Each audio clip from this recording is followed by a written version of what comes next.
우리 같이 말씀을 나누겠습니다. 오늘 예수님의 행적 중에서 오늘 함께 나눌 테마는 과부의 두 렙돈입니다.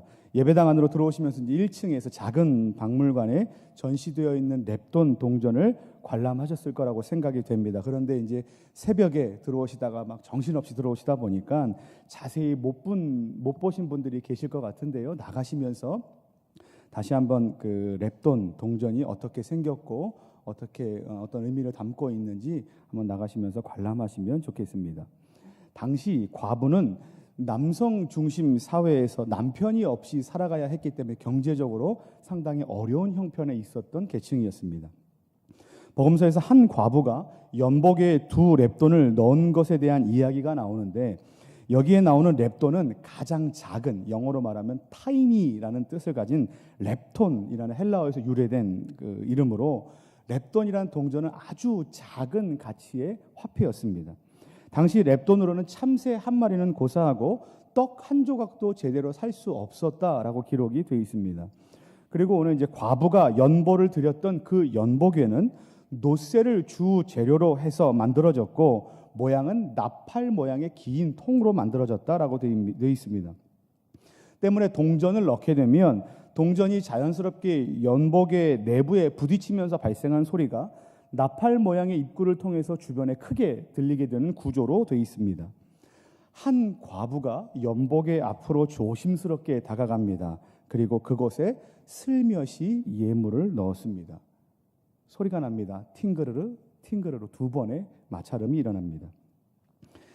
여인이 연복의 앞으로 갔을 때 사람들은 누구도 그것에 관심을 두지 않았고 눈치채지 못했을 수 있습니다. 그런데 이 여인이 얼마를 헌금했는지는 주변 사람들이 다 알만했습니다. 가벼운 동전 2개였기 때문에 그렇습니다.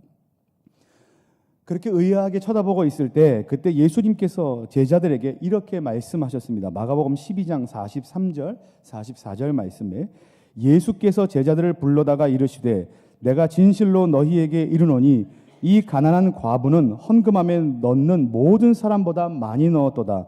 그들은 다 풍족한 중에서 넣었거니와 이 과부는 그 가난한 중에서 자기의 모든 소유 곧 생활비 전부를 넣었느니라 하시니라. 아멘. 이렇게 예수님께서 말씀하셨던 겁니다. 주변의 사람들은 모두 이 여인을 이상하게 쳐다봤습니다. 그런데 예수님께서는 오히려 이 여인을 칭찬하셨던 것입니다. 주변 사람들은 그 영문을 당최 몰랐습니다. 그런데 예수님의 말씀을 듣고 보니 예수님의 말씀은 이런 맥락이었습니다. 신앙의 본질은 표리부동한 내면과 바깥이 다른 외식적인 신앙생활이 아니라 마음과 그 삶의 중심에 하나님을 향한 온전한 신뢰가 있어야 한다라는 이 메시지를 사람들에게 알려주고 싶으셨던 겁니다.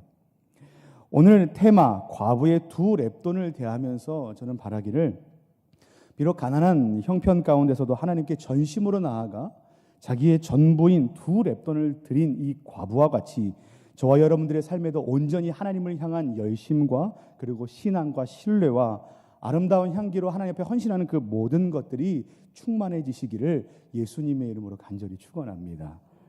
계속해서 이제 오늘 저희가 함께 읽은 본문 말씀을 가지고 하나님의 말씀을 전달하도록 하겠습니다. 제가 질문을 하나 드리겠습니다. 마음으로 한번 대답해 보시면 좋겠습니다. 예수 그리스도는 어떻게 구원을 이루셨을까요? 이 질문입니다.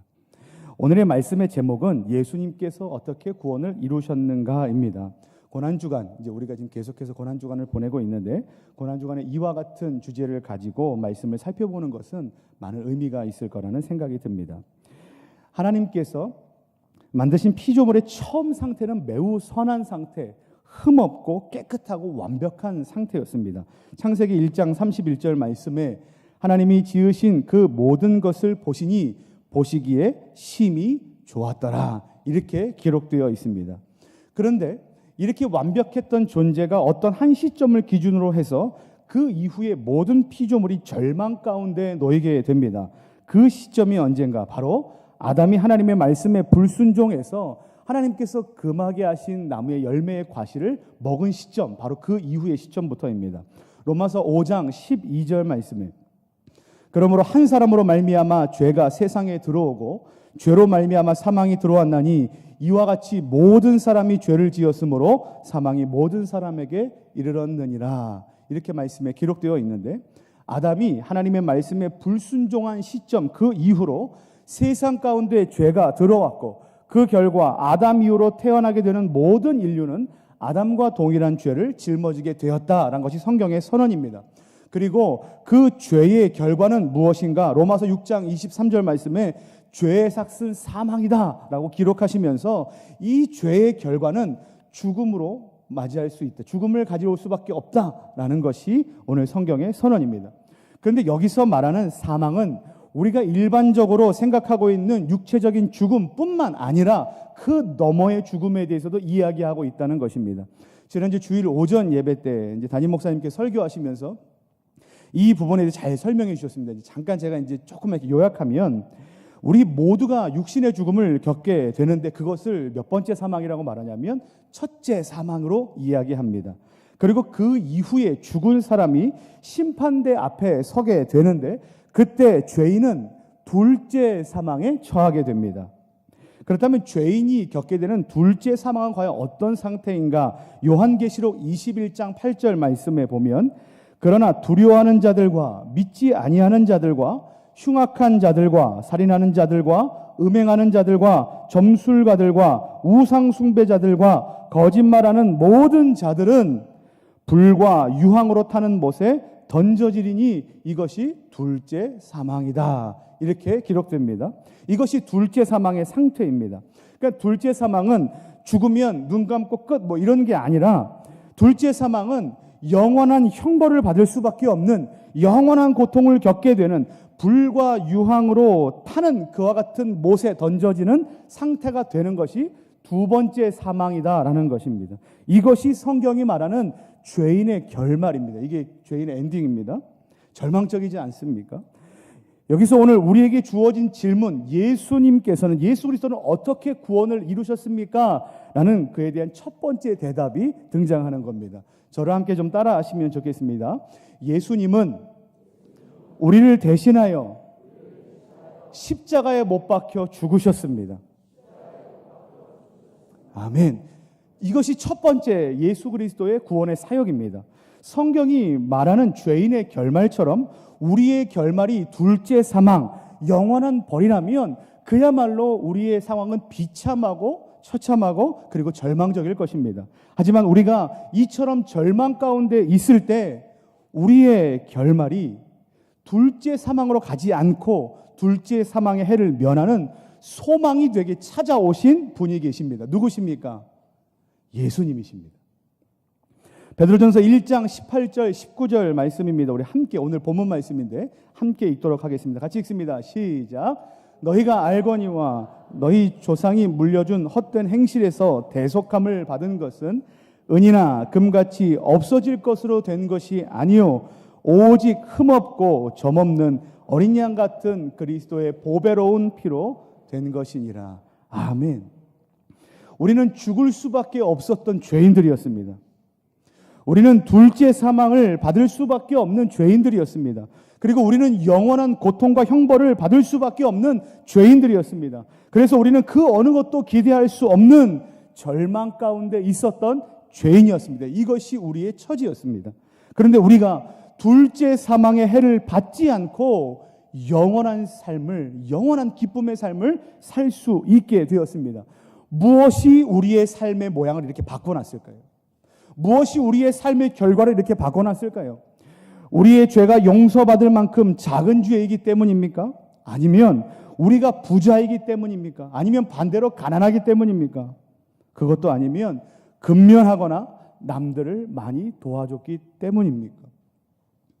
우리는 그 이유를 우리의 삶의 모양에서 많이 찾으려고 애를 씁니다. 그런데 그렇지 않습니다. 그 근거는 우리 안에 있지 않고 우리의 삶에 있지 않습니다.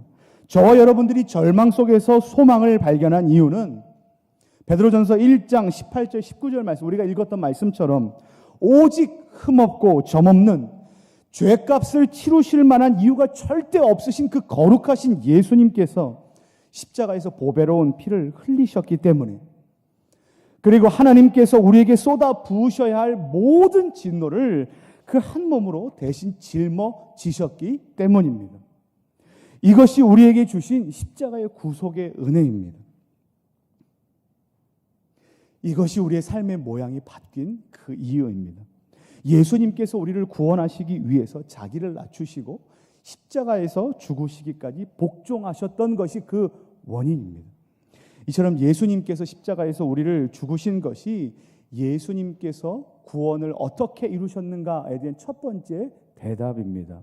그런데 예수 그리스도는 어떻게 구원을 이루셨습니까? 라는 이 질문에 나를 대신해서 십자가에 못 박혀 죽으셨습니다 라고 대답하기 쉽지만 그것만으로는 완벽하지 않다는 겁니다. 온전한 대답이 되기 위해서는 반드시 그 다음에 두 번째 대답이 병행되어야만 합니다. 예수 그리스도께서 우리의 구원을 이루기 위해 어떻게 하셨는가? 두 번째 대답 한번 따라해 보시겠습니다. 예수님은 부활하심으로 구원을 이루셨습니다.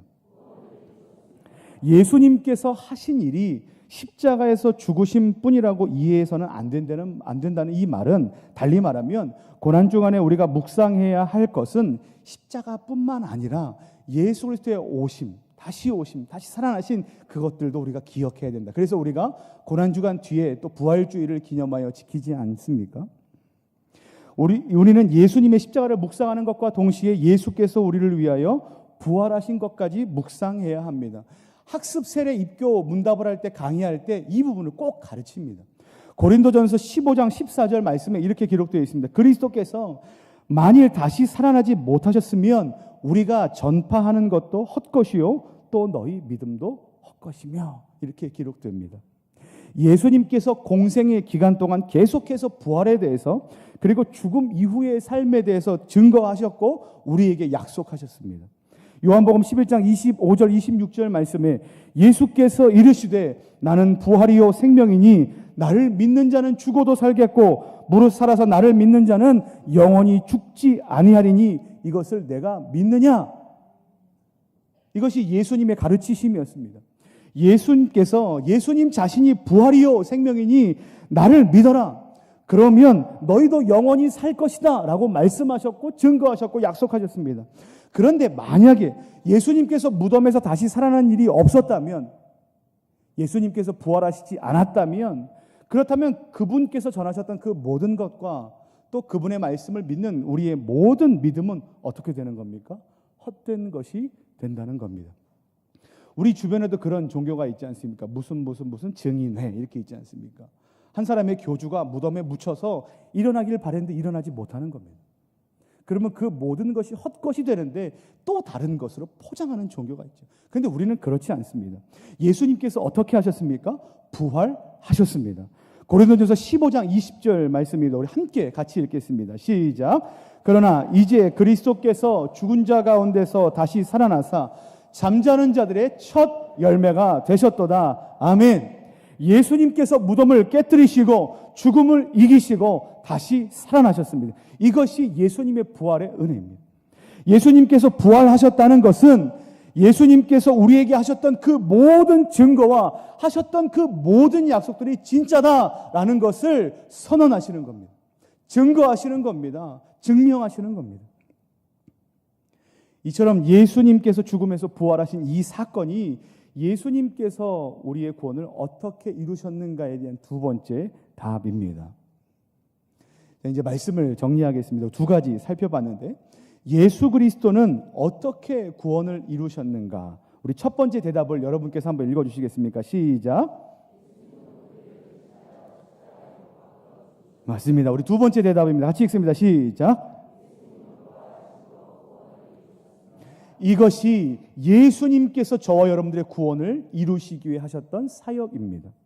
하나님께서, 성부 하나님께서 구원을 계획하시고 성자 예수님께서 이 땅에 오셔서 십자가를 지시고 부활하시고 다시 오실 것을 약속하신 것이 예수님께서 우리를 위하여 행하신 그 구원의 사역입니다. 사랑하는 성도 여러분, 저는 오늘 우리가 배운 이 사실, 예수님께서 십자가에 못 박혀 죽으시고 그리고 부활하심으로 그 구원을 이루시고 증거하셨다라는 이 사실 때문에 나는 죽을 수밖에 없는 죄인이었구나. 그런데 나를 위하여 예수님께서 십자가에 못 박혀 죽으셨구나. 전부를 쏟으셨구나. 그리고 그것이 진실임을 증명하시기 위하여, 그리고 부활을 약속하시기 위하여 부활하셔서 우리에게 소망을 주셨구나라는 이 사실이, 이 믿음의 고백이 다시 한번 회복되고 기억되기를 소망합니다. 또한 바라기는 신앙생활을 하시는 내내 자주 들어왔습니다. 익히 들어와서 우리는 잘 알고 있었던 이 사실, 십자가 구속의 사랑, 이 십자가를 다시 한번 붙들게 되는, 그리고 물질 만능주의가 만연한 이 시대, 그리고 고통의 문제가 해결되지 않는 것 같은 힘든 이 시대와 우리의 삶 속에서 그럼에도 불구하고 예수님께서 부활을 약속하셨고 앞으로 우리가 누리게 될 그 소망, 천국에서의 소망, 부활할 것에 대한 소망을 가지심으로 의연하고 담대하게 믿음으로 생활하시는 저와 여러분들이 되시기를 예수님의 이름으로 간절히 축원합니다.